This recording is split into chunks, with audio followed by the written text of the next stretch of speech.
Watu wa mwingi mwiasa, tusalimiane, tuko hewa. God is good all the time.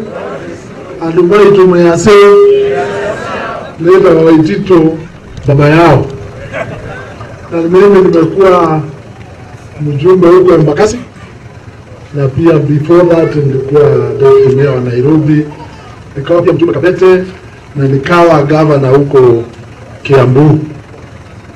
Na mimi ni wale ambaye tulichagua Ruto. Sisi ndio tuliwaletea hiyo kisirani yote ambayo inakumba nchi hii. Sisi tulikuwa tunafikiria kuna deni tunalipa, kwa sababu tuliona Ruto akiongoza kampeni ya uhuru. Na tulifanya kazi kubwa sana.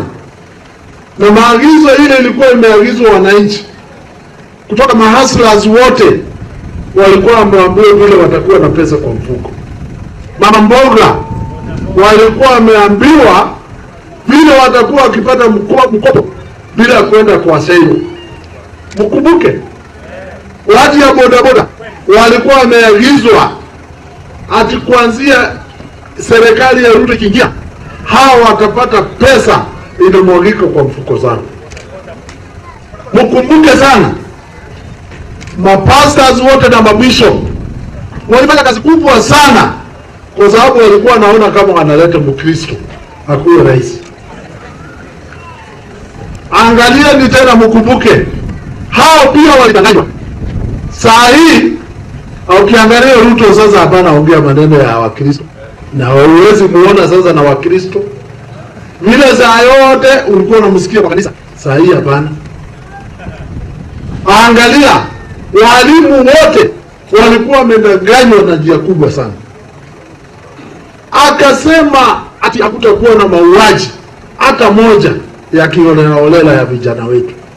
Juzi tumeona vile vijana wameuawa, watu wanapatikana mpaka kwa Kware huko, watu wamechinjwa na wamechinjwa ikiwa Ruto mwenyewe anaagiza kutoka na kitendo kama hiyo. Ruto akipanua mdomo namna hii, watu siku hizi wanajua ile yote inatoka kwa mdomo yake ni uongo. Muangalie juzi ubomoaji ile ilikuwa huko Nairobi ya manyumba. Watu wameumia, watu zaidi ya malaki kwa sababu ya kubomolewa nyumba bila notice yoyote. Wakaagizwa watatoa compensation, ikawa yote ni uongo. Watu ndio wakaangalia vijana wetu Gen Z wakachoka na uongo. Wakaangalia madaktari wakishatoka kwa university, interns, doctor kazi na serikali. For the first time madaktari wakitoka kwa university inakuwa wanazunguka tu bila kazi. Na ndio mliona Gen Z wetu vijana walichoka, wakasema enough is enough. Hii serikali yende wapate serikali ambaye inaweza ongoza vile inafaa. Na mimi nataka niwaambie kitu moja nyinyi watu hapa Ukambani, hapa mwingi.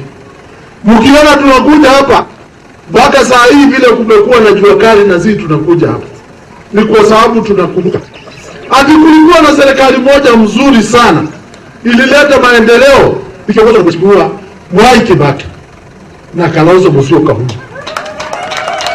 Hiyo ni kitu ile ambayo you cannot erase that. That's a fact. Si mnakumbuka? Kibaki na Kalonzo wakaleta masomo ya bure. Mkumbuke huko kila pahali kulikuwa na maendeleo ya maana sana. Na sasa sisi tukiona vile hii serikali inaongozwa vibaya, tuna regret vibaya sana sisi hapa tulichagua UDA. Sisi tukiangalia vile wananchi wanaumia, na sisi ndio tuliongoza hiyo, tunaomba radhi watu hapa. Ya kwamba sisi watu ya mlima ndio tuliongoza hiyo maneno ya kuchagua Ruto, na ndio saa hii kwanza sisi ndio tunalia zaidi. Lakini tunakumbuka Mheshimiwa Mwai Kibaki alikuwa na mtu yake hiyo mkono ile walifanya kazi na yeye. Na sio mwingine ni Dr. Steven Kalonzo Musyoka.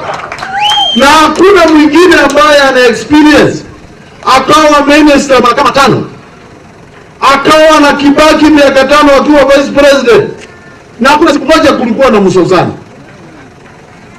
Sisi wote tumekubaliana, watu wa Kenya, hatutaki story mingi.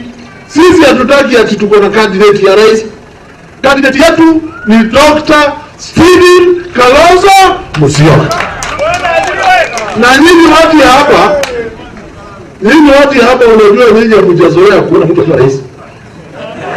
Sisi tumezoea kuona kutoka Kenyatta akawa rais, Kibaki akawa rais, si ndio? Uhuru mimi nilikuwa hapo akawa rais, si ndio? Si Ruto nilikuwa hapo tukiongoza campaign. Sasa vile wanakuanga ni sasa vile Kalonzo wako. Huyu atakuwa rais 2027. Unajua namna hiyo.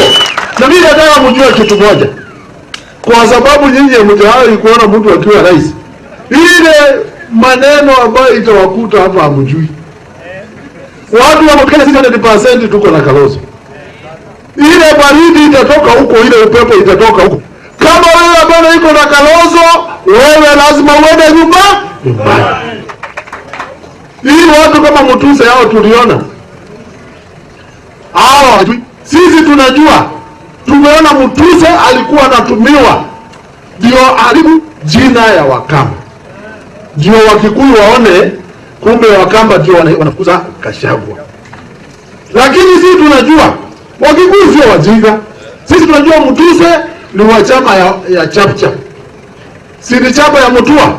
Si Mutua ndio ameweka yeye hapo. Na Mutua ndio tunajua lazima ni yeye amemwambia apeleke hiyo mjadala huko kwa bunge ndio aonekane ati ametuharibia kura ya Kalonzo Musyoka.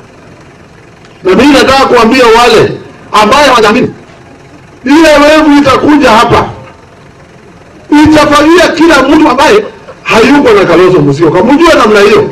It is very very serious, kwa sababu mnajua pahali watu wa Mount Kenya wakiingia, na saa hii tumeshikana kwa hema. Unajua hivyo? Nani wamejua hema imechipuka mpya? Hebu leo ni wakati wanajua hema iko.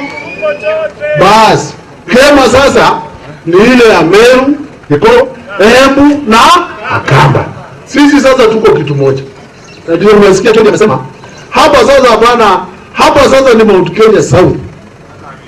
Hapa sasa ni Mount Kenya South. Ama namna gani? Mjue sisi tuna sauti moja. Na sauti moja sasa 2027 Dr. Stephen Kalonzo Musyoka for State House. Mungu awabariki sana. Thank you.